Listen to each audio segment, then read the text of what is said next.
गुरुर्ब्रह्मा गुरुर्विष्णु गुरुर्देवो महेश्वरा गुरुर्साक्षात् परब्रह्म तस्मै श्री गुरुवे नमः। जय गुरु जी संगत जी। अनंतम अनंतम शुक्राना मेरे मालिक का, मेरे महाराज का। संगत जी, आज हम दिव्य आभा डिवाइन बुक के 6ठे अध्याय का श्रवण करेंगे। ये अध्याय शुरू करने से पहले मैं आपको कुछ बताना चाहती हूँ। संगत जी, हमारे गुरुजी महाराज साक्षात भगवान हैं।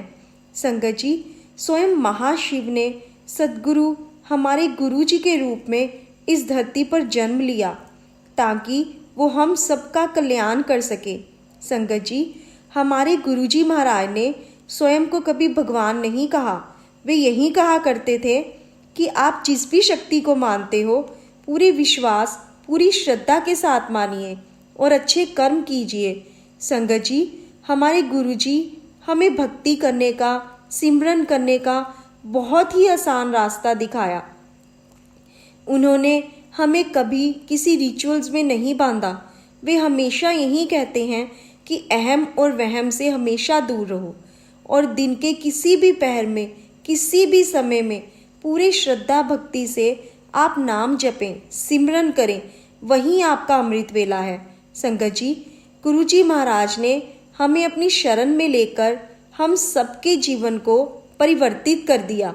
गुरुजी महाराज तो हमारे 90% कर्मों को माफ़ कर देते हैं और सिर्फ 10% ही हमें भुगतना होता है। वो भी वे स्वयं साथ खड़े रहकर अपना वरद हस्त हमारे सिर पर रखकर बड़े आराम से कटवाते हैं। संगत जी, हम सब बहुत सौभाग्यशाली हैं कि हमें गुरुजी महाराज जैसे भगवान मिले, जिन्होंने हमें जीने की बहुत ही सरल राह दिखाई, हमें श्रद्धा और धैर्य रखना सिखाया। वे हर वक्त, हर मुसीबत, हर कष्ट में हमारे साथ खड़े होते हैं। संगत जी, गुरुजी कहते थे कि कोई मेरे तो असली चीज़ मंगन नहीं आंदा। संगत जी, हम लोग बस दुनियावी चीज़ों में ही फंस कर रह जाते हैं। अपने गुरु से स्वयं उन्हें मांगिए।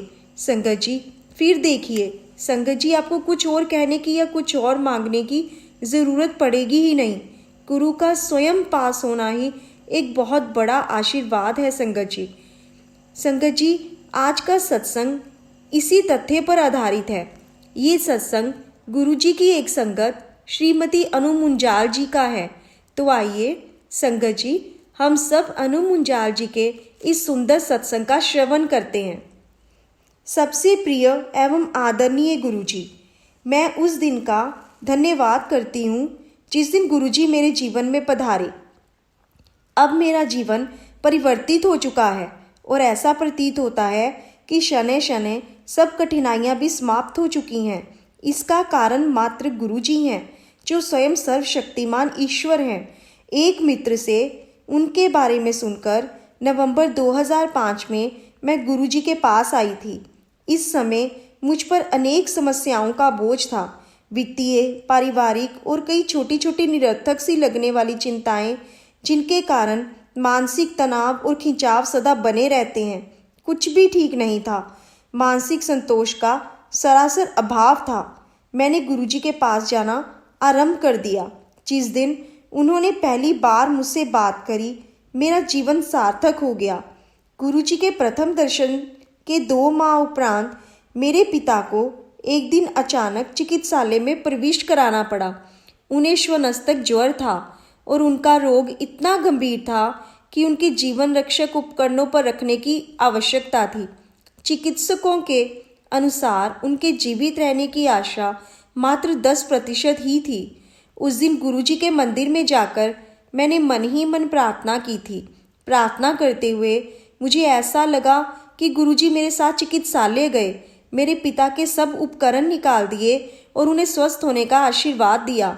शीघ्र ही गुरुजी के प्रश्न करने पर मैंने उन्हें अपने पिता की पीड़ा से अवगत किया। अगले दिन ही चिकित्सालय जाने पर अपने पिता को बिल्कुल ठीक अवस्था में देखकर मैं चकित रह गई। उनके सब जीवन रक्षक उपकरण निकाले जा चुके थे। गुरुजी ने मेरे पिता को स्वस्थ कर उन्हें नया जीवन दान दिया। इस घटना के बाद मुझे गुरुजी की अभूतपूर्व प्रतिभाओं का और अधिक आभास होने लगा। मुझे शीघ्र ही ज्ञात हो गया कि वह सर्व विद्यमान है और मन के भीतर गहरी से गहरी छिपी हुई कामनाओं का ध्यान रखते हैं। मेरे पति का उदाहरण है। उनके वित्तीय सौदे अटके हुए थे और हमें अनेक आर्थिक समस्याएं हो रही थीं। कुछ समय में ही सब सौदे स्वतः ही हल हो गए और आर्थिक चिंताएं भी समाप्त हो गईं।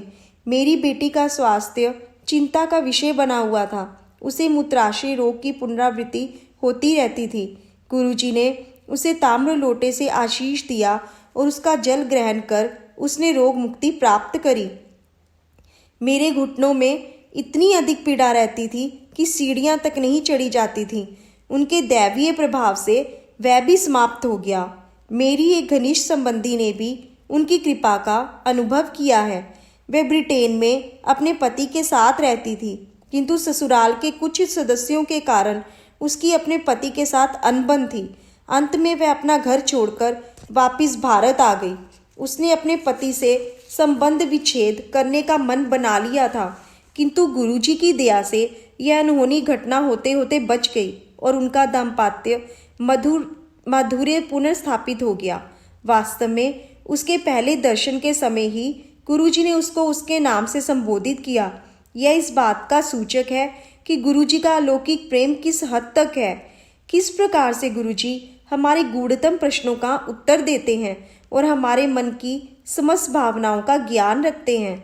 हमारे जीवन में गुरुजी के प्रवेश के बाद सब कुछ सामान्य हो गया है। हमारे कुछ अच्छे कर्मों के कारण ही गुरुजी हमारे जीवन में प्रविष्ट हुए हैं।